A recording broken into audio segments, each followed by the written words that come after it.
Hello বন্ধুরা, আশা করছি তোমরা সকলে ভালো আছো। আজ আমি তোমাদের সাথে একটা নতুন রেসিপি শেয়ার করতে চলেছি। সেটা হচ্ছে লোটে মাছ। হয়তো তোমরা অনেকেই জানো, কিন্তু আমি কিভাবে করি তোমাদের সাথে আমি শেয়ার করছি। লোটে মাছ বা নিহারে মাছ, সেটা হচ্ছে গোটা গোটা বলতে আমি ঝুড়ো করব না, জিনিসটা গোটা গোটাই করব। তো দেখতে থাকো কিভাবে করি।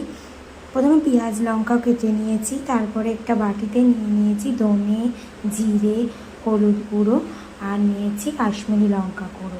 আর এখানে আমি বেটে নিচ্ছি কিছুটা রসুন আর আদা।